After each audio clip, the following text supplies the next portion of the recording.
What's up, everybody? Welcome back to another episode of EraBody's podcast, where generations collide and cultures combine. Today, we got a great show for you. We got not one, but two guests, and we'll be highlighting Katrina anniversary. First guest, he's not only a community leader and a cultivator of events, he has pre and post experiences on how community looked before Katrina and after Katrina. His name is Sess 45. And our second guest is a young and upcoming leader who is a byproduct, a descendant of a Katrina parent by the name of Jay Ryan. And when I tell you this guy is a young leader, he's a young leader. And he'll be coming on and giving us experiences about him growing up in New Orleans, Louisiana. It's your boy, Ricky. And I'm Honorable Darren D. Purnell, the street speaker himself, man. And we got a great show for you guys. Man, I'm really excited about, Katrina. Man, just thinking about the experience that we went through with Katrina. So these two guests and Seth's going to highlight it. And, man, this young brother I'm excited to see. But we have, y'all, we're going to go into what's going on. Outside of we celebrating 20 years of Katrina, this city seemed like Rick. Every week, something is going on. And this story right here really got me mad. We have a 12-year-old autistic kid missing. Yeah. Now, I know they have different laws and different rules on what to do when an Amber Alert happened. Mm-hmm. This kid, Brian Vasquez, has been missing for 9 days now, but he's autistic. He can't speak. What made me mad about it is NOPD have a 5-hour delay in even answering to the case. So the 5 hours is already. But it don't seem like the mayor, the city council, even the government has stepped up any extra effort. The governor of this state sent 150 National Guards to Washington, D.C. to assist President Trump in straightening up D.C. Why not send 150 National Guards right here and say, I know what protocol is, Rick. Mm-hmm. I know what protocol is when a child is missing. But this child is not just missing. He's autistic. He can't even speak. Yeah. And he take medicine for seizures.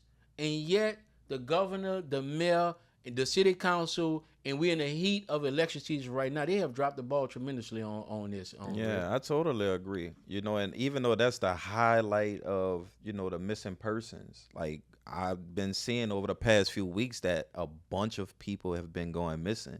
Young people I've been saying that. In New Orleans. New Orleans and all over. Yeah, and it's been going on all over, but when it hit home for you, that's when you really start to realize that, hey, this is a major problem. Right. And what makes this, like you say, this story about Velasquez, right? Yes, Brian. Brian, so special, is that he's a special needs person. So I would assume that you amp up, not to say you don't amp up production for anybody that's missing. Yeah.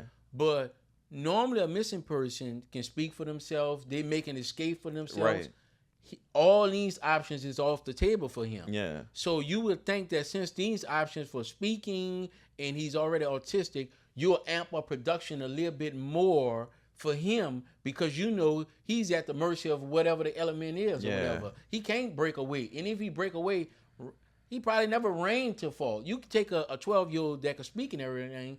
Then if they get a chance to escape, they can actually run. Right. This kid, and it's like the mayor that's why we don't have no video of no official statement from the city of New Orleans, the council people. Yeah, they normally send like Amber Alerts and stuff too. I ain't even get that. And this is what gets me. Mm-hmm. You have the money, and I say this all the time, Rick. We sit on the back of people that went to jail. Yeah. And they went to jail for us to reap the benefits we have now. Every councilman in New Orleans have a city credit card. Yeah. Max it. Mm-hmm. But you're going to get in trouble. So I'm so scared from getting in trouble that I'm not going to spend the money. The mayor candidate have a $2 million. Yeah, but I mean, that's justifiable. It's not, for a cause like this. If you're willing to, we can go to any restaurant right now and sit because they got beat for us to sit there. And they went to jail. Yeah. The consequences for whatever you're doing. If it come down, let it come down. Mm-hmm. But I did right. Right. When I was in position, you should be able to look at the people and say, I did right by you, no matter what the law was. Yeah, that's what I'm saying. That'll be a justifiable spin. And just because it's law, that doesn't make it right. Right. So what I'm saying is, not only is a delay, when you see you're a council person, you see it's a 5-hour delay. Then you saying, you know what? Since it was a delay, I'm gonna go ahead. So what? It's city money. Yeah. So what? I took some money out of the tree cutting budget, the street cutting budget. I'm gonna do what I have to do. Yeah, of course. And whatever the consequences come, let it lay where it may. That's leadership. Yeah. Not you going along with the strip where they say I can't really do that. You sitting on more money, the city money, and you talking about what you can't do. Yeah, I totally agree. Man, it's I agree, great, bro. And when we have people, when we run into them, Rick, this what really make me mad. If you, and this goes out to every council person, every senator, every congressman, have you seen one of them put a call out to say, if you really a supporter of mine, to every boat owner that I know, can you meet me there? Right. Can every guy that have a flashlight, we gonna go out there and search on her. Do you think they put the call out like that? No, that's a grassroots effort. No, they ain't doing that. But by you using your influence just to get it out there, it making sway the situation and change it. Man, it's just so bad, man. And it's 9 days now. They say after so while, man, I just hope, man, you just pray for the best, man. But not to be able to find this child with 9 days, it goes to show. And then it hit in the heart of election season, and it just shows you the same people that run for office. You showing me in the tough times what you doing now. Yeah. So, man, it's so disgraceful and distasteful. And man. you're right, because like none of them actually posted nothing about that on their page, on their platforms. For me to anybody that's part of this alumni, if I went to school there, anybody there, man, if you got boats, man, meet me here at this time. I'm down with the National Guard saying, down with the FBI saying, we're going to put boats in the ground, we'll look for it ourselves. Yeah, it's definitely a frustrating subject, bro. Like, for real. And like I say, not to just disregard that, but we have a lot of people going missing. What's going on? Man, I've been seeing it all over. On my way coming here today. What's going on? Alert. What's going on? Man. Be safe out there, man. Be safe. And yeah, it's almost because my favorite subject is history. Going into this next story, whenever we band together, impact is all. It's just like your hand. I have never seen a heavyweight fighter knock somebody out with an open hand, but it is always a balled up fist. And you see the CEO. Hold on, before you get started, bro. You must have didn't see the slap boxing. Yeah, I seen that now. That's power slap. But they hands still together. It's not an open hand where it's separated. They actually put their fingers together. So it's about uniting. Okay. But all right. I had to just make sure because they slap you to death. I have seen it. So I'm going into unity. So whether you ball up your fist now and a slap, it's still you're bringing your strength together. The CEO, Brian Kernell, and make sure I say his name right or whatever. Brian Kernell had to step down at Target because of low sales. Yeah. And partially because of the DEI, huh? The DEI that they say they was going to strip away. And black people just saying, you know what? I'm a show. We're going to stand together. And for black people to celebrate, go out to have a dinner today, because this is a victory and shows what we can do. But I would encourage us to keep it on. Yeah. Keep it on. And when businesses go out, when business like that go out of business, they say 150 Walmarts is up for sale. I would say this, not that Walmart have something to do with this story, but I say this, Rick. Why when we buy these warehouses and we get the same connections as them, now we could be the same target in our own community. Now, black people, we're going to shut them down. They're there for a reason, because we need the resources that they have. Right. But when somebody black come and get it, you come with the same effort you was a toy shopper. Replace it. Now you come with that same energy.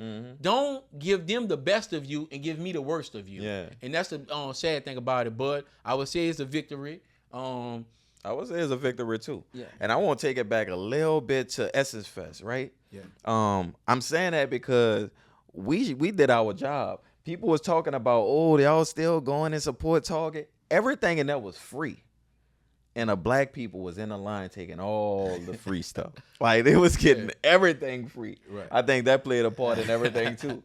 All the stuff that they could have sold, and they was like, we back in the hearts of black people. Yeah. Man, and black people, that's what we do. And if it's free, we coming for it. Pastor Jamal Bryant said he gonna go after Dollar General and Family Dollar next. Oh, really? He said because they got more stores than Walmart and Target combined. Oh, yeah, they do. But I will say that Pastor Jamal Bryant, you can move to another company, because My cousin's pretty heavily still out of Family Dollar and Dollar General, and they doing a good job of putting them out of business. In New Orleans alone, they've been closing. You seen all the ones closed down? I did. My cousins helped. They played a part of that. They played a part of sending them to packing or whatever. So Jamal Brown, let's focus our effort on another company. Yeah, something else. Yeah. They're doing a good job, and I'm talking about they treat Family Dollar, Dollar General, and Dollar Tree like a pantry. Come on, They bro. go in there and come out of there with no regard. So they're doing a good job. So I don't want to waste resources. I think you're right. I don't want to waste resources there. They're doing a pretty good job of shutting them down or whatever. I'm against stealing, but hey, if your government and your tax dollars is not working for you, you do what you got to do. Let the dominoes fall where they may. Come on. Going into this next story. What you got, D? This story right here, Rick, this one here is crazy. I have saved people a job before, letting them use my urine or whatever. Same. It's just a thing. Same. As I got older, I started selling it because I don't smoke. I'm 125 on a urine test. Okay. That's the most potent. Yeah, it's potent. I'm up there. Yeah. I don't smoke. I don't hang around smokers or whatever. So and I don't go out. So it's not in my system. Yeah. So you gonna fly by. Yeah. All right. So, well, imagine your best friend in the black community. When we say that's my best friend to your kids, that's your nieces and nephews, just like mine and yours. Exactly. Imagine you using your 13-year-old niece urine, and then you use it for a drug test, and they come back, you get fired. And For what? You on crack cocaine. Wait, the niece. The niece of your best friend, your best friend daughter, you use her urine for a drug test, and it come back that she's on crack cocaine. How old is the niece? 13 years old. 13 years old. And I was shocked. But I had to think about it. I had a friend of mine that used to work in a jailhouse. He used to work in medical. And he told me this. He said, D, you'll be amazed at how many people on crack. And I said, he said, D, they come in there 17, 18, 19 on crack cocaine. Because they got to tell him what they're on. If they're not honest with him at that table, he can't administer no medicine to them. So whatever drug that they're on, they got to tell him. He said, D. So this what got me confused, right? And I never did understand this. What is crack cocaine? Like, is it one substance? It's the mixture. So it's the same mixture in both. They share the same mixture. Well, cocaine is out of the. And I have not sold drugs before, my people. But when you take baking soda, cocaine, and you cook it up together, it's more cocaine than crack. Than baking soda. Okay. So baking soda help harden it up and turn cocaine into crack. So those elements create crack cocaine, and it's more addictive than cocaine. Okay. And no, I guess the reason I asked because I seen that cocaine was also associated with oxycodone. Yes. So it was like, could it have been oxycodone and not crack cocaine? But in the original Coca-Cola, cocaine was allowed in the original cocaine. A little cocaine was in there. Yeah. They say it's not a bad substance. The people that actually stump on in Colombia, the coca leaves. It's a leaf. Yeah, they eat the leaf. Yeah. So it's not as everything bad when we get our hands on it. Yeah. So it wasn't bad long as you was in Hollywood and in Colorado just doing cocaine. Right. It's when the crack came. Yeah. So that's what kind of confused me with the story is like they say she was on crack cocaine. But once you come back at a job with a past drug test on Rick, I don't think you can go back and tell them, well, I'm on pills. Right. I'm on pills. I ain't on rocks. Right. look, you ain't know what your paperwork talking about. You gonna check this box right here. I'm not a rockhead. Because once that started getting around a job, and imagine if that was in one of them country towns where the plant is the biggest thing in the town, so everybody knows. Yeah. So once they get out in town, yeah. Would you rather be called a pillhead or a crackhead? A pillhead. And it's great. They said the pill's worse than the crack. Yeah, fuck that, dude. But crackhead got a bad stigma. Well, bad rap. Bad stigma. Nobody wants to be a crackhead. Nobody. That's why it kind of shocked me. Like 13 years old, and a girl like 13-year-olds, they'll probably try cocaine. Oh, you but saying the crack? pill? So you think just so happen? Or a pill on a drug test? it may come back like that. Now that you just brought it up, Rick. Now it may be that she was the 13-year-old was on pills. Yeah, that's a popular thing. The now. oxycodone, the bars, the Percocets. They So, call them but that would come. 200s. I think that would come under more of a heroin. No, heroin is wet. No, what I'm saying is the people that been using the ones that the Percocets and all that. That's more closer to.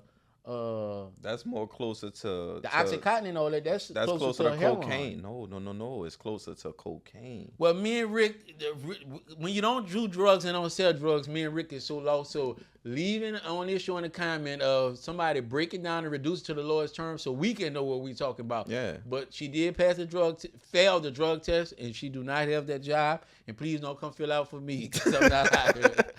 I don't hire crackheads. I'm sorry. We're going to take a quick commercial break back with EraBody's Coffee. We'll be right back.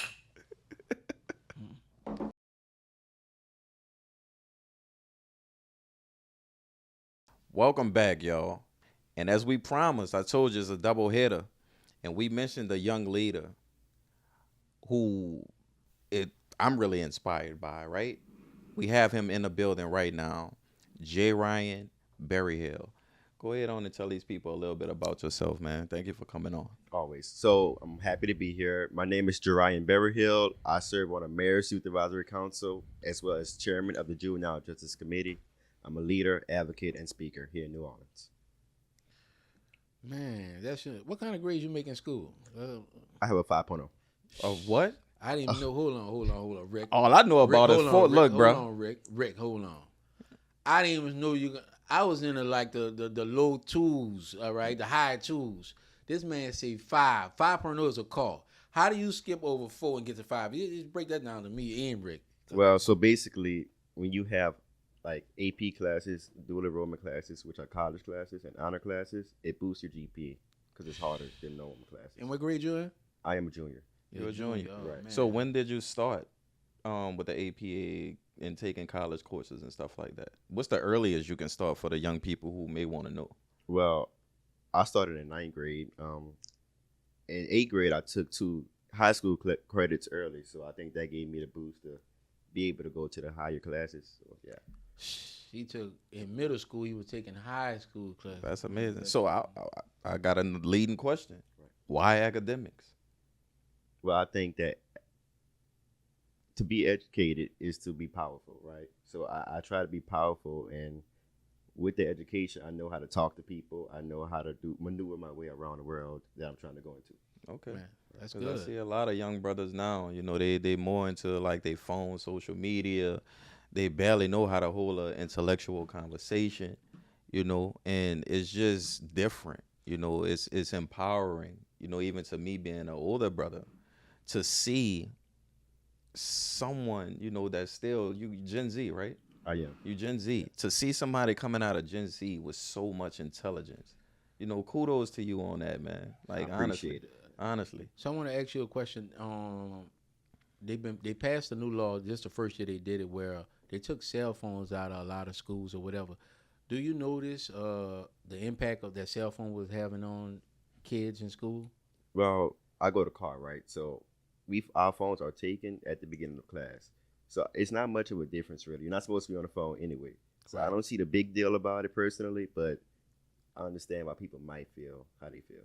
Yeah, because they have some schools in some states where they take the whole phone all together. You don't get your phone back. Kind of like when we went to school, we didn't have cell phones. So whatever the world, unless it was like September the 11th and it made the news for us, whatever happened in Chicago, we wouldn't know about it, and it wasn't that big of a deal. When you got out of the school, you may catch it on the news at 5 o'clock. So I think we paid more attention. So you don't see no difference with social media playing a part on distracting kids or anything? Well, where I go in the car is an A school. It's the only open enrollment A school in the city of New Orleans, and I think that the phones helped that because we went up this year than we did last year when it first started. Yeah, and I haven't seen car in the media much, you know, but schools like 35, that was once one of the premier schools in New Orleans. It was. I think the the standard be 35 and 35 Eastern. was the standard. Eastern also was it a was the standard.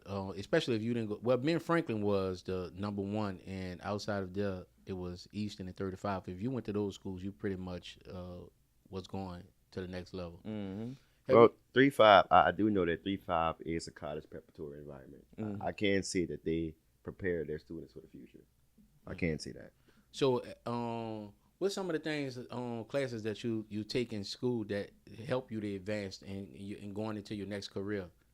First, the English classes. They're hard. English. I'm in dual enrollment right now. English 4. That is a college class. As you know, essays back. It's a lot. History classes. They tell you about what's going on in the world. Civics, stuff like that. Yeah. Yes, history is my favorite subject. Do you like history pretty much? I love history. Yeah. Yeah. What part of it? Like do you study? Because I run into people that study different parts of history. I love history where it's dealing with us and going back to the roots. Some people may study it in business and other things. So what part of it you like the most? I like the political aspect of it. Political. How politics changed over time. Yeah. Yeah. So are you born and raised in New Orleans? I am. You are. What part of New Orleans? I live in Mid-City currently. Mid-City. Right. Okay, that's pretty cool. Because you would never know. Like I said, this type of intelligence is hard to come by, especially from the young generation. How was your time at GenZ Fest? Because I seen that you posted a little bit about that. Did you go? Well, yeah, I was with the Car Marching Band. It was a great event, truly. Thank you for Nord. Thank you for all of the people who put that on. My band won, so yeah. Your band won. My band won. Well, I tell you, they I give had a out great trophies. time. Yeah, they give out trophies to anybody. Now you know Carver should have won if they was there. Carver should. Okay. Yeah, Carver should have won. So Rick talked about this. Do you play any sports? No, I do not. I play golf. So that's cool. I did see that golf. too. Yeah, golf. I'm a golfer also. So how you get into golf? I got bored, and I asked my mother to buy the clubs, and a buddy of mine, he goes to Brother Martin, and he kind of brought me into the world. So you've been on some of the courses from the English turn to back there across the street from Suno? No, I've been there a few years ago, yes, but I mostly be at City Park, really. Yeah, City Park. They have a nice course at City Park. It's all right. Not the best one, but it'll do. Yeah. Outside of that, working with the mayor and into politics, getting your foot into it now, what changes do you hope to have an impact on the next generation? I want to change how people see the youth of New Orleans. I think that a lot of problems that goes on in New Orleans are often put on the youth, which is unbelievable, truly. Because the truth is, it comes from the top. It don't start with us. It doesn't start in the streets. It starts from the classrooms and the homes. Right. And what you say, it starts from the classrooms and home is so true. So I would assume that you have a good upbringing. What would be the difference that, and this is not picking on anybody, from when you're seeing the elements that's in your life to that's not in another kid's life that it's highlighted? Because oftentimes when you're the small kid in school, you don't get the spotlight. It's the athlete that get the spotlight, or the guy that's just a troublemaker. So how do you shift to you make city leaders and everybody invest more into the scientist class, more into civics and speaking on engagements or whatever? How do we turn that around? I think you have to think about people's future. I think there has to be some type of structure. And I think like my network is Inspired NOLA and the call McMain 3-5. I think they do a really good job at balancing academics as well as extracurricular. So there's programs for athletics. There's a pathway. If you want to be NFL, there's a pathway for that. If you want to be the smartest person in the world, that's a path for that. So I think we have to have both of those to succeed. Right. But you ever seen a thing where science come into schools and they're making the top investment? Because oftentimes sports overshadows a lot of schools because sports make the money. So they're not going to put money into app building because no school have showed yet that we could build in apps, the next Facebook, the next Instagram, and we could make money for it. But it's easy, low-hanging fruit. We're a football team. We're a basketball team. We're good. People come in, buy tickets. We make money. That's the low-hanging fruit. How do we advance to get to some of these other things, STEM programs and all that, into schools now? I think the city has to partner with people that does that. There's a lot of organizations that would love to do that. I just think it has to be a two-party system. It can't just be them. It has to be somebody has to work with them people. Right. I think it would be tremendous that if we implement those things in schools now, when you getting ready to go to college, you'll have more than enough experience to tap into some of those things. Yeah. So speaking on like the charter system, you say you with Inspire NOLA, right? Correct. The charter system. Do you agree with the way enrollment is? Because a lot of parents are concerned about one kid coming from the east wasting time to come all the way to Carr and the commute, and them not being able to fully focus on education because the rides are so long. They're not around community kids. Do you feel like that's an bad impact on youth? Or do you feel like this is like an attribute to be around different people from different communities? So I personally, that is literally me. I catch the bus stop not far from this building, and then I go to the car, right? Mm-hmm. So I disagree with that. A statement that is a bad thing. I think it's wonderful. In the real world, you're going to meet a lot of different people, different backgrounds, different cultures, and that's exactly what it's preparing you for. Mm-hmm. Right. So you appreciate that part? I appreciate it a lot. Yeah. Oh, that's pretty cool. How did you get in with the mayor and start working along with the city of New Orleans? Well, the Mayor's Supervisory Council is a council full of teens and people who live in New Orleans that want to make change, youth, of course.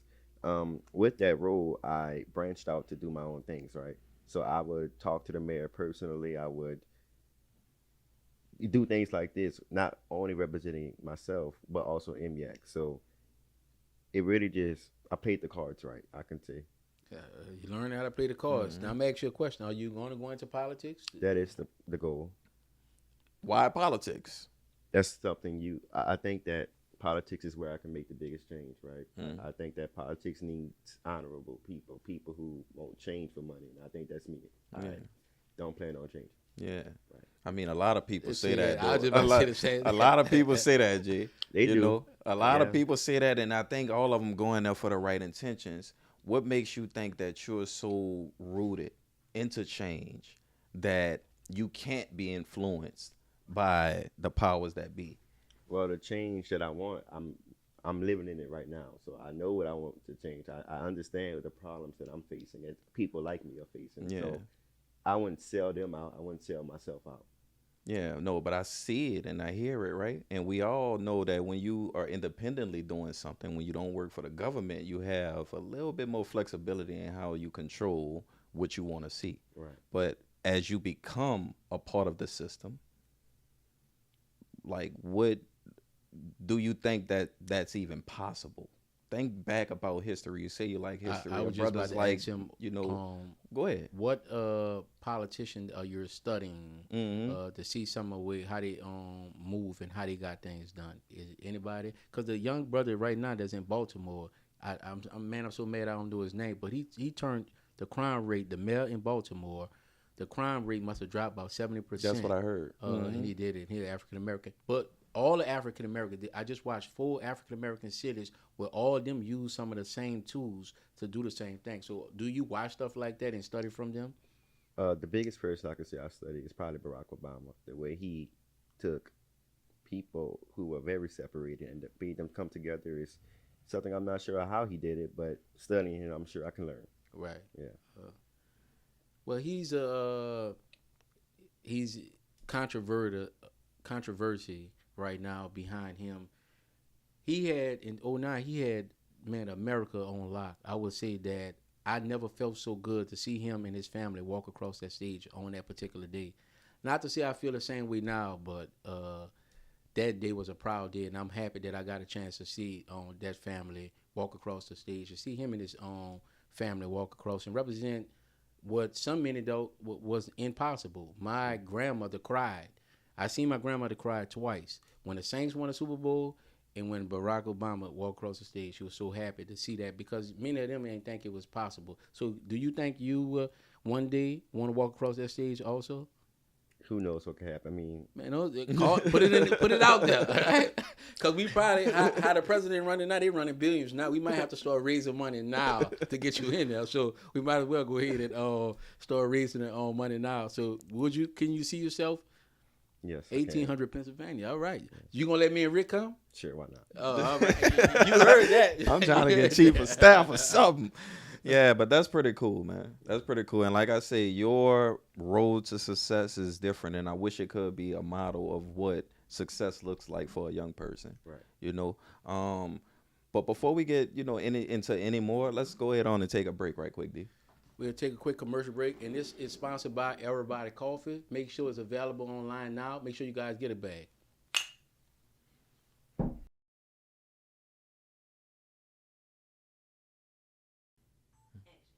So welcome back, y'all. All right. So again, we have the young leader in the building, and a lot of stuff that we hear too about the young people, and as it pertains to politics, because it is political season here in New Orleans. It is. We want to bring the young people to the table. That phrase, it kind of throws me off, as a man in the city, and also having children. My oldest child is 18, going on 19 years old, right? But when I hear that phrase and know like a little bit about the corruption and stuff that goes on in the city, I don't know if that phrase sits well with me. Explain to me, as a youth, do you agree with that phrase, or how do you take that phrase in and try to make it out to something, for you and the generation that you live in? So for me, my phrase is the youth should not be sitting at any table. I think the youth should be helping build every table. And what that means is hearing the youth, understanding the youth. Don't be like, oh, it's a kid. Okay, I guess I'll. One thing I hate in New Orleans is how many photo ops they give for the youth. Do not give me a photo op. That's going to make me very upset. I think if you really care about the youth, you won't mind sitting there making a meeting, understanding what the youth is going through in this city, what we think help fix it. Because the truth is, we're living in it. Yeah. Every problem that y'all have for the youth, we're the probably know people who are taking in it, knowing what's the problem, why they're doing it. We know what can happen to fix that for these problems. So just understand us and respect our voice, please. Man, that's an awesome answer. I want to ask you a question. With social media bullying, are you familiar with that? Have you seen it? What would you do to fix a problem like that? I won't say a small problem, but social media bullying where kids committing suicide because kids in school they don't have the right shoes on, they're not as cool, or they smell a certain way. What would you do to right now?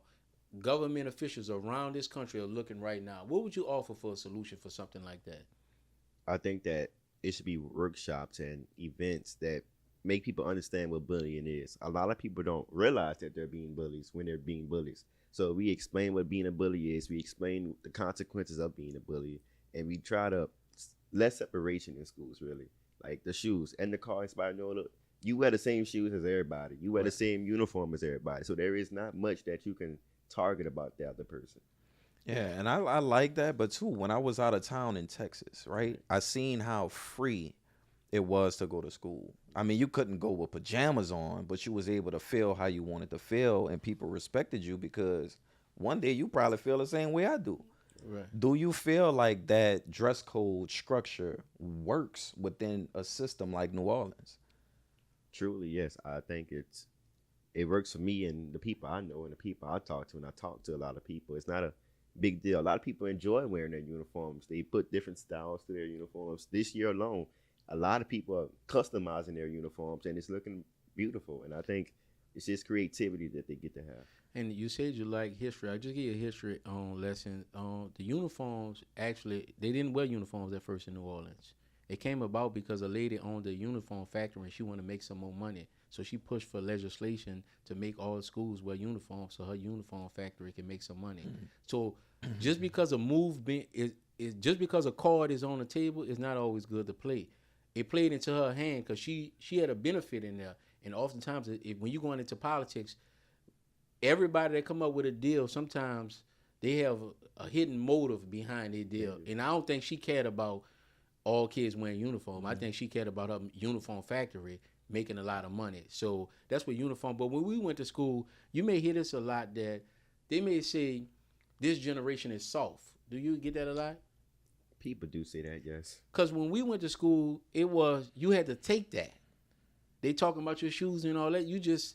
That just came with the territory. And one of the things that made me tough, one day I had on all the stuff that the cool kids wear, and one guy, he was lighting me up. His name Whitey. He's out to Desire, and he don't care about. And he didn't have on what I have, but he just was a good comedian. So it made me realize that it really doesn't matter what you have on or whatever. So that toughened me up. So with everybody wearing like Catholic schools, and I don't think they have that problem. What, Catholic school? Because most Catholic schools wear the same thing. Oh yeah, they wear the same thing too. But it's a classism in that because they get the ones who get to drive cars to school. Mm-hmm. Now it's a whole different bullying. You got the BMW, you got a 17. I got a 2025. This person right here got a whole Range Rover. This person got a G-Wagon. So now it's on a whole nother level money-wise, that status-wise, that it's unseen. Since it's not violence, it don't look like you being mean to somebody. And that's what it is, too. A lot of people can't identify bullying because they don't know it's different types of bullying. Right. You have the verbal bullying. You have the physical bullying. You have the exclusion and the social of bullying, the social bullying. It's a few different categories, but we only seem to dim it down to the one that we know about. Well, the two, which is the physical one and the verbal one. Right. But it's much more bullying tactics that people use. Outside of that, what you're looking forward to school? I know school just started. How long school been going up? About 2 weeks now. So 3 weeks about. 3 weeks now. What you looking forward to getting out of this school year from your school and whatever? What you looking forward to getting out of it? Well, obviously an education, right? I want the education to continue being great. Opportunities. I started a mock trial team at my school, so I'm hoping that does something well and put back into people who want to be a lawyer and stuff like that. When you say a mock trial, like when you say a mock trial team, and then you say I started. When you're in school, like to get stuff started like this, how do you go about that? Talk to them, because I know how to do it. But if someone was at their school right now and they're watching, how do they go about? They want to start a debate club, they don't have it, and they want to get something started. How do they go about starting? Talk to them. So first, I tested the waters and made sure people would join, right? And then I found a teacher who would be interested in being a sponsor. You need to have that sponsor. And then I reached out to attorneys. I have a pretty good network, so I found a few. And the first meeting went great, and a lot of people came. And the next meeting, which was this week, it was more people that time. So you just have to push what you want and have a plan. Don't just go. Have the plan for what you want to do, and I'm sure your school would love to listen and probably implement that. Yeah, that's pretty cool. And I know, you say you have all these aspirations, of change and stuff like that. Does that take away from your youth life? What do you do besides study and work that brings excitement to yourself? So I'm still a kid. I still enjoy being a teenager. I'm in a band. The band is fun. I enjoy being around my band members. The second best band in the city, is that what you said? The first band, second to none. I still go to parties. I'm a normal teenager. Okay. I just have a bit more structure than most, unfortunately. Gotcha. Yeah. So at this age, do you have a girlfriend? I have friends. You have friends? I have friends. I like that. All right, so I think we should jump into this next segment. Man, well, to let you know that Carver is the best band. That's one. And I disagree. I had a cousin I was hook you up with, man. Big Keisha, man. Big Keisha? That's bullying. I mean, my cousin, she is big, but she in school too. If you want, I'll give you the number. Big Keisha, I was going to try to hook you up. The man said you got friends. You got to go on the friend list. All right, cuz. All right, I'm going to stop. But we have this next segment called Do You Remember? Okay. And do you remember, we take you down memory lane and hope you had an answer, all right? Okay. But when people don't have an answer, I kind of look at them sideways because you're supposed to know this stuff, all right? Okay. All right. So the first question on Do You Remember? What is the name of the purple dog on the Cartoon Network? What? What is the name of the purple dog on the Cartoon Network? That was a Nickelodeon type of guy. So you was in the Cartoon Network type of guy? Oh, what the dog name was? That was Courage the Cowardly Dog, man. You Yeah. never watched that? I have not watched that at Oh, you all. need to check that out then. That's- Rick gave me that one. I Yeah. said to myself, I didn't. The executive producer gave you that one. right.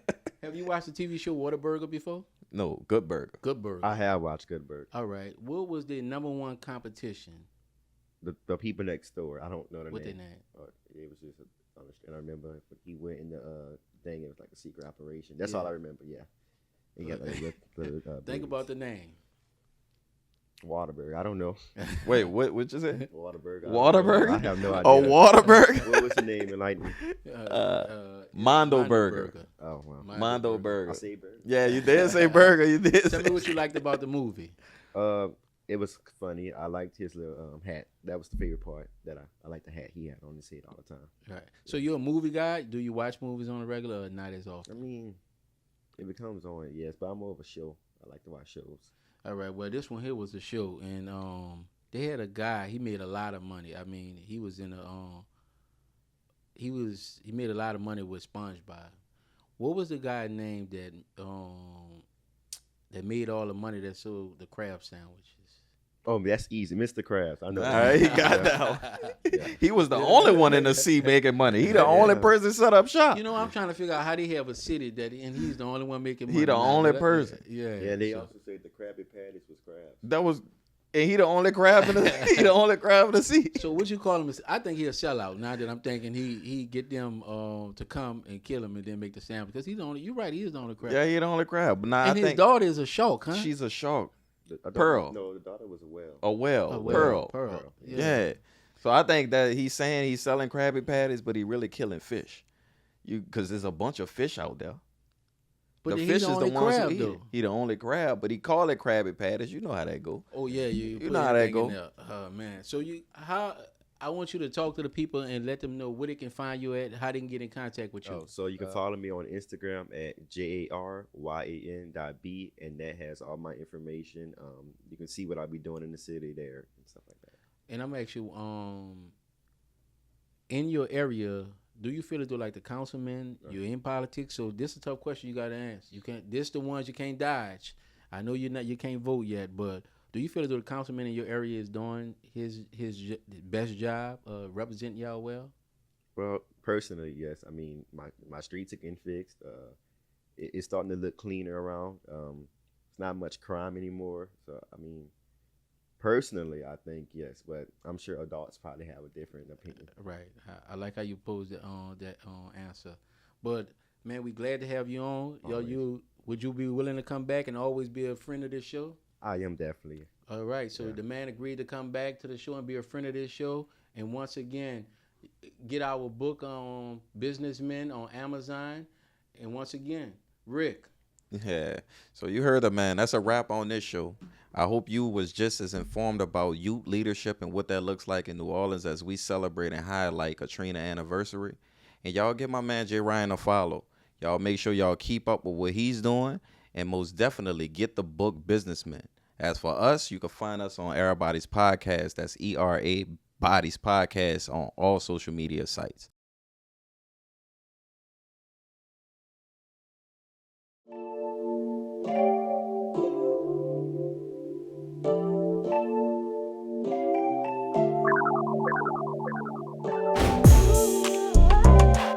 All right, welcome back. And as we told y'all, we got a double hitter today. And our second guest is the one and only, the legendary Sess 5. This man is not only a community leader, music mogul, he also is here to highlight the 20th anniversary of Hurricane Katrina.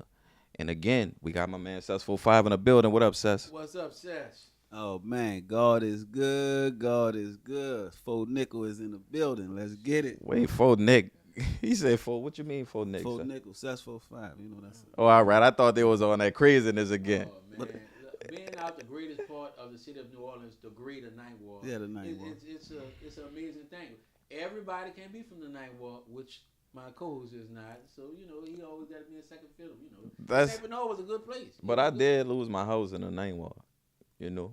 Yeah. Yeah, I lost my house in the 9th ward We had as a nothing youth. with it, huh? No, Katrina. Oh, so Y'all lost the house and y'all had to move to the 7th ward? No, we moved to Texas. That was during Katrina. I'm from the St. Bernard Project. I know. Yeah, hard head for life. You know what I'm saying? But I did, like how the 9th Ward treated us. Had to have a few scrabbles, had to get it in there a little bit. It already. We gotta test them out. We test everybody. That's just a 9th Ward thing. But I would say this, with Sess, as a businessman, I always was, but I was on a hump and a stump. Y'all, I wasn't doing nothing for the community. And I looked at the news one day, and I see my brother on the news getting jumped.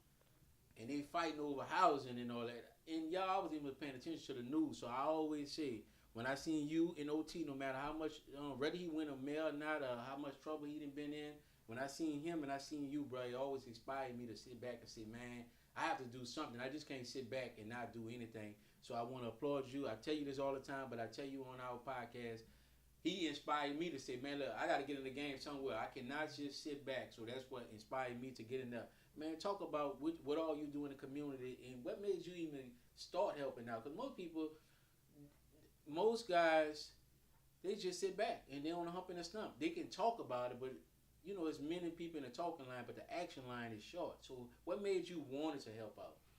I think it just happened. You know what I'm saying? It wasn't like I wanted to help out or be a community leader. I think as an artist, I was Sess 45 before Katrina, and working as an artist to blow yourself up. And I had a new record that just dropped, a new album I dropped in 2004, the Nothing But Fire album. And we was pumping the singles and all that. And then Katrina hit. And I had music on my album, just highlighting like the crime and, racial profiling and the poverty and, coming up in New Orleans, like you deal with that, especially being from the 9th Ward and, this is an impoverished city like pre-Katrina, it's still poverty now. But talking about that stuff, like I talked about what every black male go through in America. So not only New Orleans. So when Katrina hit, like all of the different people that I saw on the bridge, in front of the Superdome and the convention center, just needing basic necessities and not getting their needs met.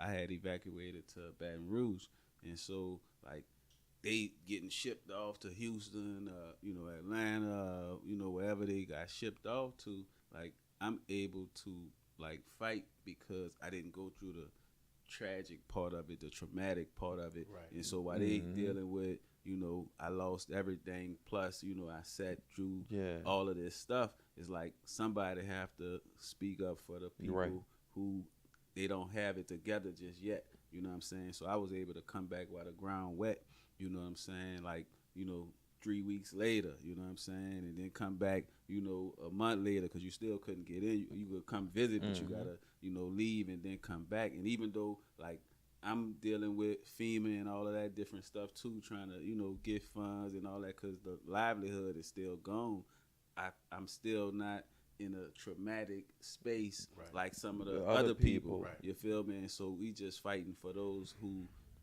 they're not able to get back in a fight yet. Yeah. Yeah. Rick, did you stay for the storm? Did you go through that part? Bro, you got out. I'm glad I didn't. I didn't because when we did come back and visit our house was swept like 7 blocks away. Yeah.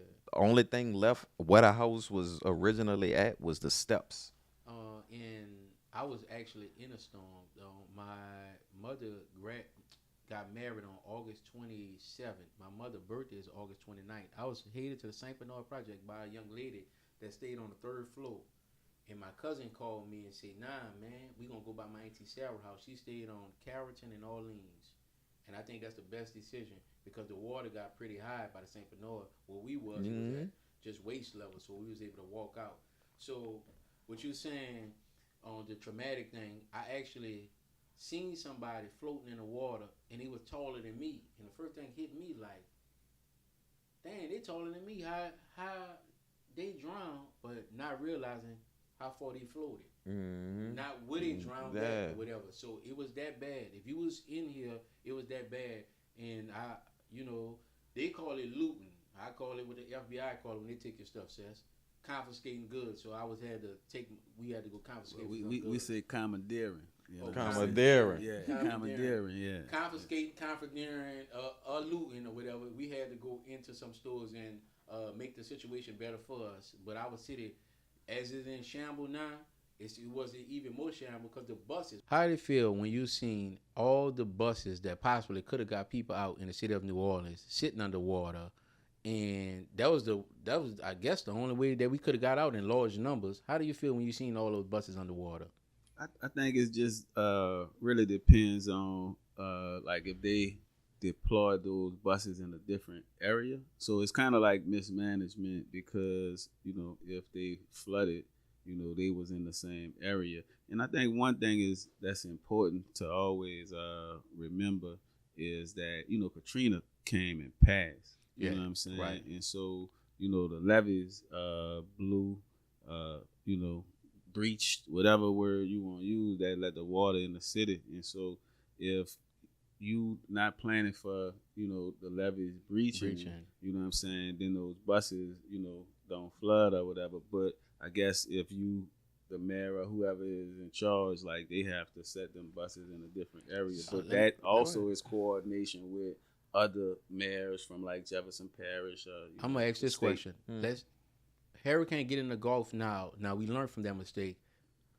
If we have to evacuate and we ride by that bus station and see those buses still in that same spot, would you say that the city leaders didn't make the adjustment from what we learned last time? It would have to be that, because why would not move the buses to higher ground so if they have to come back, they can get people. If you leave them there again, you leave them to subject to happen what happened last time. Yeah, I totally agree. And just to jump in, and I know I was a little bit younger. I think I was maybe 12 years old when all this happened, and I couldn't articulate what was going on. All I knew is my mom woke up one day and was like, the same day, pretty much more early that morning, we about to go. Just because the eye covered up the whole news screen. Yeah. She was like, we out of here. But looking back on today and also being in the community, I see that some of this stuff, people said they heard booms. Like you said, they say the levee breach. But anything with politics and the Ninth Wall being one of the places where a lot of black owners were, and they wanted to capitalize off that piece of land back there, I feel like they already knew this was coming. They probably ain't knew it was going to be as extravagant. But also, Canal Street and one of their money makers wasn't one of the places that got hit. But from you being a little bit older, you say you left and stuff like that. What's one of the things that you can identify as a community leader that you feel like was wrong? Or do you even feel like it was wrong for like the buses per se to be stationed there and they knew a storm was coming? Well, like I mentioned earlier, like, this city is a poverty-stricken city, you know what I'm saying? So a lot of people evacuated, you know what I'm saying? But the people who didn't evacuate because they didn't have financial, stability to evacuate, you know what I'm saying? So most people, and also, us in New Orleans, even now after Katrina and Hurricane Betsy and Ida and all these different storms, like, we still hesitant to evacuate, when a storm is, brewing in the Gulf or whatever, you heard me. But, it's issue with people not heeding the call for the evacuation, but not having the finances, but then coordination with, those city, state, and federal, government partners who need to move assets around in case you have to evacuate a large number of people. And I think that's, one of the issues that we dealing with. So it's like multi-pronged. So you got all of these different people who just, poor, and some people who stubborn, who not going to listen, you know what I'm saying? And then you get the levee breaching, blowing up or whatever it is, letting that water come specifically in the black neighborhoods and blowing it up where it's not going to go into the French quarters like you saying. So all of that's strategies and strategic, you know what I'm saying? So how can we get this urban city and get these people out of this city, make it a red city, you know what I'm saying? So take it from a democratic city and then, change the politics and the demographics and, that one-way bus, ticket to Arkansas, Yeah. and all of that helped change the dynamics, of the city. So again, like, just to set the record straight, do you feel like it was neglect, or do you feel like it was a strategy? I feel like it was both. I feel like it was a strategy to get the people out the city and change it. That's why you see all of the gentrification that we've had over the past 20 years, but also the neglect because folks sat on the bridge in front of the convention center in the Superdome for 5 days without natural resources in the so-called richest country in America. And so if you can sit there day 2 and just watch us, sit there day 3 and just watch us and don't give the resources, and we all know if it was a Superdome filled with 70,000 other looking The white people. folks, Yeah. Yeah. the response would have been different. Yeah. You know what I'm saying? And so all of that's neglect, intentional neglect. You know what I'm saying? And so we just gotta call it what it is. One of the things that you just said about that one-way ticket, I have an auntie and she got a maximum in June of 2005. She came by my mother's house. She was at Erie Hill Nissan that was in the East, and she had to be in a dealership from 8 in the morning to about 7 to get approved. So the car gone. She goes to Houston, Texas. She only getting her unemployment. My auntie said she went on a lot of CarMax, and they printed out 9 different rows where she can go get a car from, and she was only there an hour. So that one-way ticket to some people was to a better life. Because my auntie don't was visit New Orleans. She think that less of it. She was a nurse and she still was in school. My auntie said she went to a nursing home, filled out the application. They asked her, do she want to be a supervisor? She said in New Orleans she was making a bare minimum. She not only got the supervisor job, but they moved into a brand new subdivision with a Section 8 voucher. She said that the program was if you could stay in for 3 years, you could buy this house. She a homeowner now. She can get better cars. So her one-way ticket was better. And a lot of people feel as though they one-way ticket to that better environment open up their eyes to so much on things. So did that one-way ticket open up New Orleans' eyes to it's a better living than living in New Orleans or whatever? Yeah, definitely. They got a lot of stories that's similar to that story where people, moved who probably wouldn't have never, got out the city. A lot of people from across the canal in the lower Ninth Ward, they don't even go uptown. Right. The old, New Orleans, and the same with people from uptown. Like they didn't go, downtown. Right. People from across the river, they didn't come, on the East Bank. And we had that in this city, but also people who got that one way, they got to see how the world, operates outside of Orleans Parish. Right. And so that's a good thing for some, but some people got the one-way ticket with no way to get back. And so those are the people, when you talk about like the neglect and the disparagement, is like some people want to come back. Some people, so I know a bunch of stories of people who was doing bad in Houston, Texas. And, it take an hour to get anywhere. In New Orleans, you could get anywhere in 10, 15 minutes. Right. And so if you gonna do bad, you rather do bad with around people Right. So if I need resources, I need some, sugar, some rice or whatever, you know what I'm saying? I need to go where, Right. People that I know, because Right. if I'm in Houston, wherever I'm at, and I'm isolated also. Right. You know what I'm saying? And then, so if you around people that it's a whole lot better. Did it open your eyes up? When I was in Houston, I mean, they got a large black successful population. They got a large Hispanic population. Before Katrina, I went to school all black. My church was all black. My first job, Popeyes and Gentilly, all black. So I was used to being around all black people. Man, it opened up my eyes how they just can relate to each other. But I think about this quote that Malcolm X said, traveling broaden your perspective. I wasn't used to dealing with other races like that. We see the Arab, what's up, or whatever, but we ain't used to them living next door. And man, my cousin used to put his trash out, and the apartments we were staying in was for refugees. At the front of the apartment, they had refugees. That's what they had. 27 flags with different countries was in front of the apartment. Now, we not paying attention to this.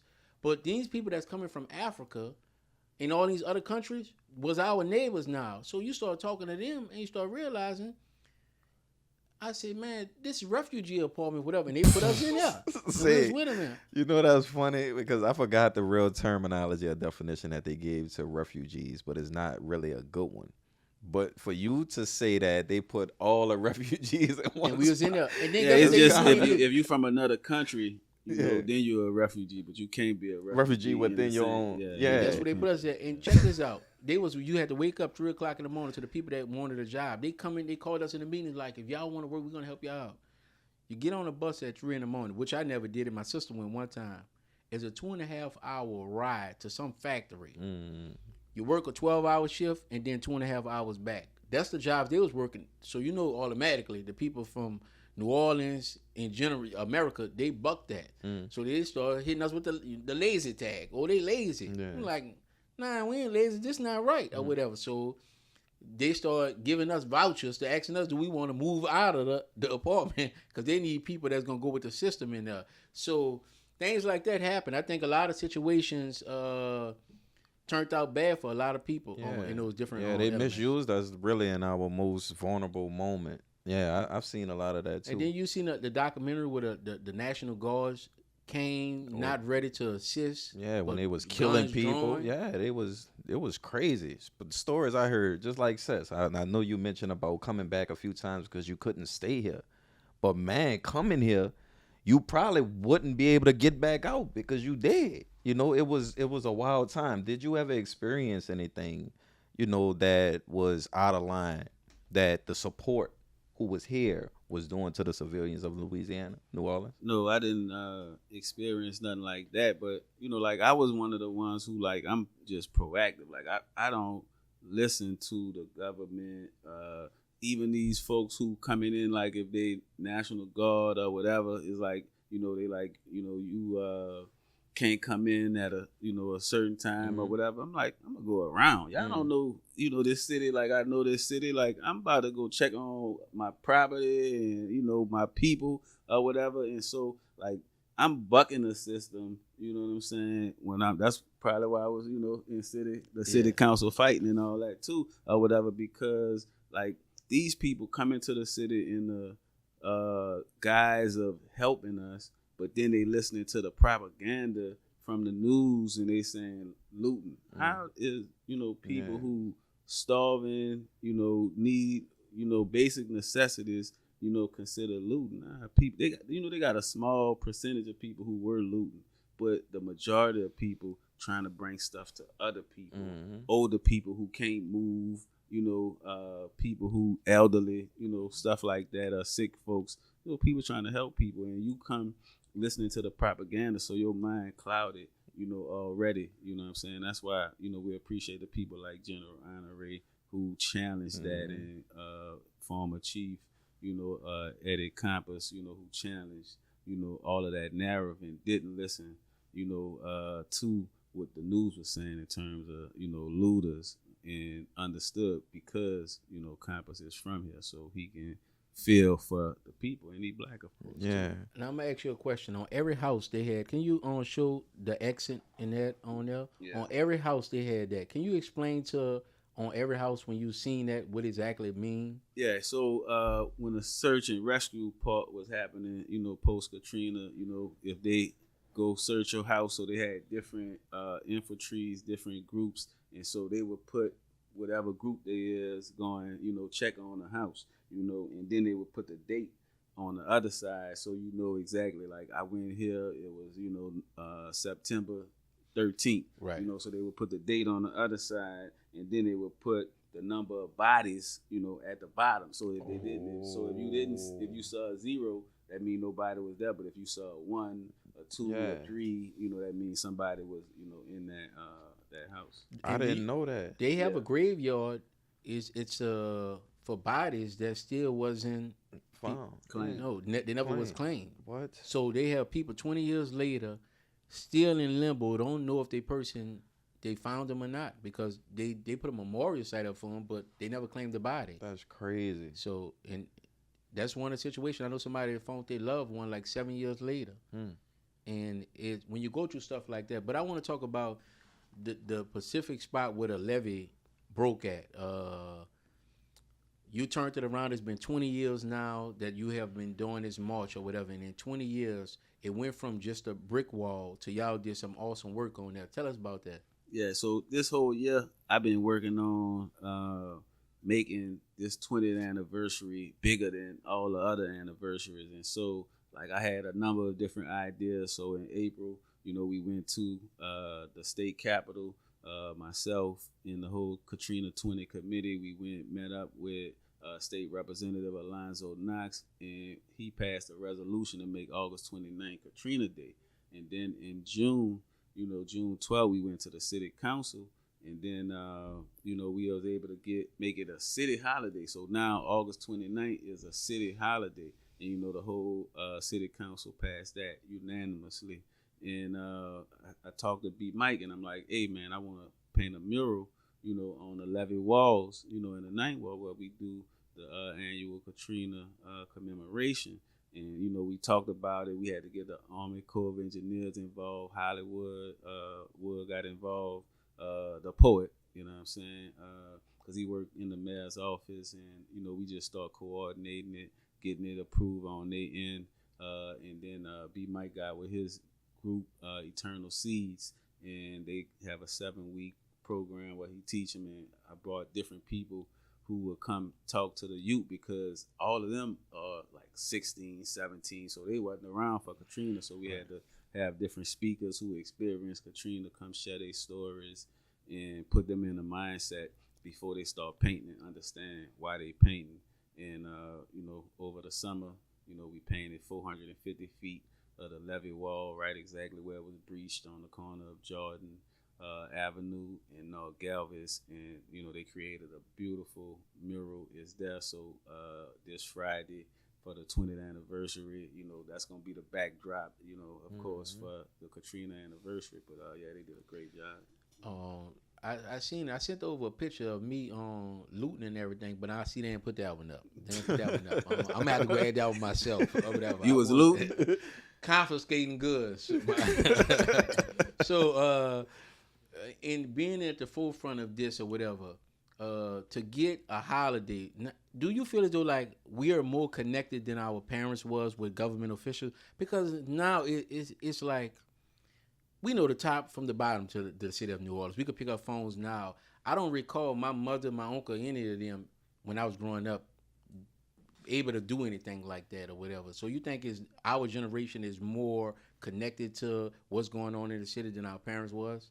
Nah, I know, like my grandmother, in the Desire Project, she was active, you know what I'm saying, with the city, government, Black Panthers, like you just alive, and you know it because you older and you get to experience it. Like I know more about it. I saw my grandmother doing a lot. So she was back there when the tank came she out. She was back there, and we got all kind of freedom fighters like Big Duck.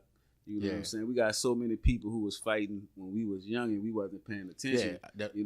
We just paying attention now. You know what I'm saying? So I just think we more aware because we older and we see what's happening. Right. They always had people fighting for the community. I would say that now that we have the holiday, you got to change. So all city workers off? Yeah, all city employees is off.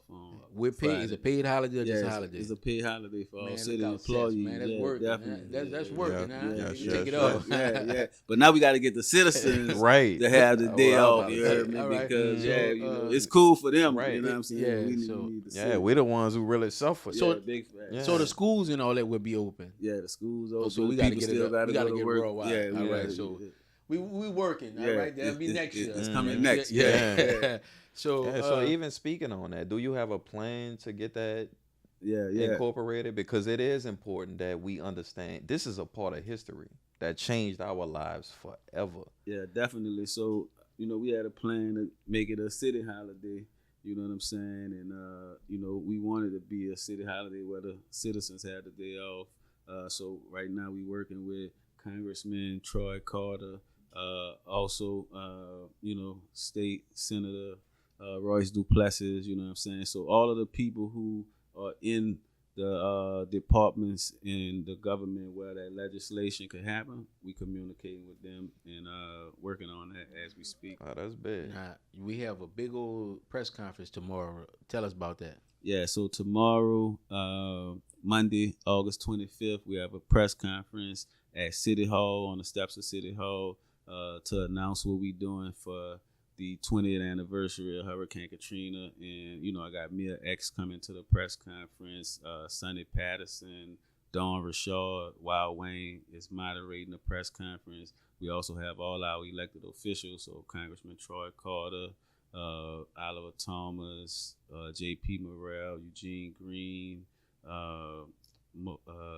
Councilwoman Helena Moreno, Royce Duplessis. So, it's a real big moment, for the city, but also because the leaders of the community is leading this press conference. Me as a hip hop artist, and a black male in the city, who leading it. So, this is a moment where the citizens in the city lead in the elected official support, and that's how it's supposed to be. Right. You know what I'm saying? So And then on Friday, it's the mega event.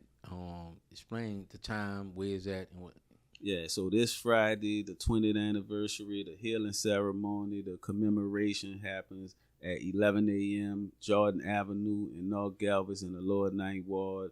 We have a number of different, speakers. We also got former Vice President Al Gore coming, to that spot. We know we got Dr. Umar gonna be speaking at Huntersville, and I got a lot of other speakers. Big performance from, Mia X and, Roy Anthony, Hot Boy Ronald. The list is long, but in the Ninth Ward, we start at 11. Come out there. It's gonna be, amazing. All kind of, media from all around the world will be there. All of the citizens coming. And we have this ceremony. We have a march, African drumming, and then the Congo Kids is also, going to do a special performance. But we march, then we get to the Upper Ninth Ward, and then we have the second line band meet us, the Big Six Brass Band, and then we start the second line, and then we second line all the way to Huntersville, and then that's where we have the free community concert at Huntersville.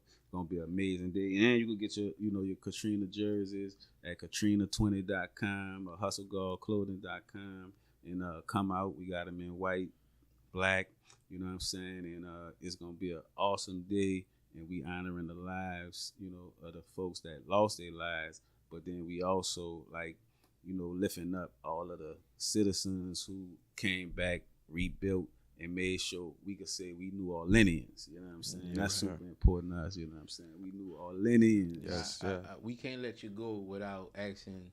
We have been in a dog fight. Unfortunately, we have to answer any questions about the political season. A couple of months ago, we got 10 that got out of jail. One still on the loose. We have an accidentally let out of a prisoner. We have a mayor that's first time a sitting mayor in the city of New Orleans is being indicted. We have, it's just the political season is crazy. And right now we have a 13-year-old kid that's missing. The mayor haven't made an official statement yet. They haven't maximized and deployed everything. Do you like where we at right now with politics and everything? Them stepping up and really showing that they are leading us? Because it's election time now. The mouth gonna say anything. So are you happy with the condition and position that we in right now with the leadership that we have in New Orleans? So the city council, I think this is one of the best city council groups that we ever had in the city. You know what I'm saying? I see them super active. I see them participate in a lot of different community things. I think they getting a lot of stuff done.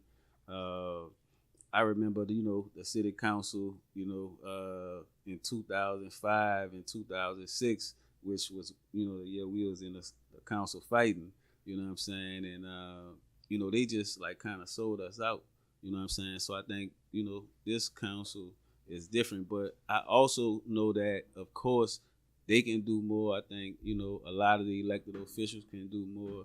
But what I see is the community getting involved, the citizens being active. I see so many community organizations not waiting for the city government to do stuff. So like the group that I'm in, and we do Youth Day NOLA, every month. Rick, he very active. Like, so what I'm seeing is people not waiting on government, and so I like that more than I like the elected officials, whether they doing good or not. Man, we stepping up and taking the power in our own hand, and I think that's more important. And I will say that also, but I rolled through the night. Well, yesterday I sent Rick the video, and stepping up and helping is one thing, but when it's like you pay tax dollars on a Metropolitan right there by the Desire in Florida Community Center. I went down that street, 8 lots in a row. They ain't just high grass. City Park tree high or whatever. So I'm looking at it as now you could say the landlord on the slumlords, but it's on city side now. So it ain't like the front of it is cut and then it's just high. When I look at St. Bernard Parish and what they have done, and I brought it up to Roy sitting right here. You go in St. Bernard Parish right now, and I told Rick this. I could ride down with a camera. You're going to see a house, empty lot, cut, well-maintained, house, empty lot. What system do they have that we can't get in New Orleans? Because blight been a problem before Katrina. All that money came in. Every street in St. Bernard Parish got fixed. Every street was rebuilt and revamped. Every street. And they have a policy on blight. They don't play. In New Orleans, it's like a sideshow. So every politician, this is not just with the whole council. People don't want to move in the area if it don't look good. Then it's not good. And it's sad to say. I'm riding on one side, one lot cut. You holding me accountable. So whether I'm on fixed income or not, I'm taking care of my responsibility. They can get away with it for 15 years. Now, I'm on my downside. You change your law. Now they cut theirs, and I can lose my lot on the strength of I've been keeping it up for 15 years. Which means if you put the law in enforcement on place right now, I think New Orleans will be a cleaner city, and it'll be a better functioning city. And you could see, man, Sess, you go to that community center a lot. Don't just ride down Louisa. Take those side streets and you'll see. And it's ridiculous, man. I agree with that. And before we let Sess answer, do we understand that it's departments inside of that too? Yes. Like park and parkways, I believe that's their responsibility. What I'm telling you is they have lots. Once your lot gets so far overgrown when it's in the street, in the side, it's go to the city. Right. So I can hold both of y'all accountable. Because the city part is just as high as the other part. Yeah. So how can I tell you, charge him for what he doing when you in violation? It's like telling a criminal, charge another criminal for the crime that they both of them committed. So the question would be really like, who do we hold accountable for that? Or do we hold the city councilman, councilwoman to that for blight? Or like, who's the person that we actually reach out to try to get these things handled? Yeah, so it's kind of both of them, you know what I'm saying? So whoever the property for, but you also see the city not doing their job as it relates to city properties too, because there are city properties that's overgrown with blight. But it goes back to what you were saying, like it's different departments that's supposed to oversee that and make sure certain areas are done. But like I mentioned, like me and the 200 mile leader organization, like when elders hit us up and say, hey, this is, overgrown on a corner and, it's unsafe for us to pass. Somebody could be in there, jump out. We going to cut it. Right. We going to cut that grass. But, I think also with, the stuff that's going on in this city is like the infrastructure is not strong as Jefferson Parish, St. Bernard Parish, and then we don't voice our concerns as a community. So if something going on in Jefferson Parish and they fix something, is because all of those folks called down to Jefferson Parish and saying this is an issue. We'll just let the blight stay there and don't call, right. And so they don't, answer our concerns. Yeah, we ain't, ask. And so I think it's us being more proactive about calling when things need to be addressed. And I sent the video and the email to the council person, all of them, but the council person that area was, and I sent it to them, and I sent some pictures. And it's not one problem; it's a whole community, because it's when it's 10 lots on one block, and all of them, it's the whole community. Segment right here called "Do You Remember?"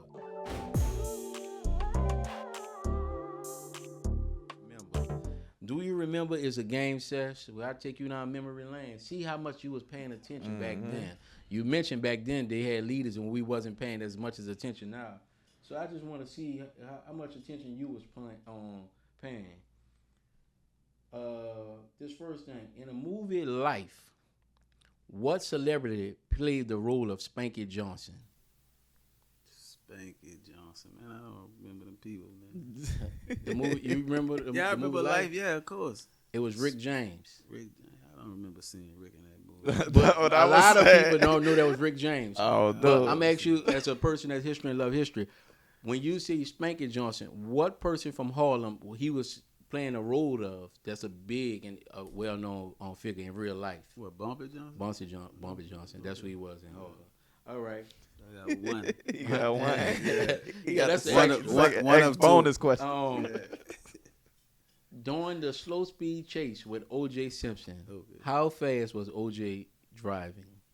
He said the slow chase. That's what they call it. Yeah. They call it the slow speed, high speed chase with O.J. What, 20 miles? He was they clocked him at 32. 32. Yeah. Okay. On a highway. Yeah, on the highway. So he was doing his jersey now. Yeah. What would you get out of when you seen that? Because I think in our lifetime that is the biggest case. They call it the trial of the century, from the Dream Team or whatever. What do you get out watching that case? So I just think it was a case where, of course, a high profile, athlete, black male,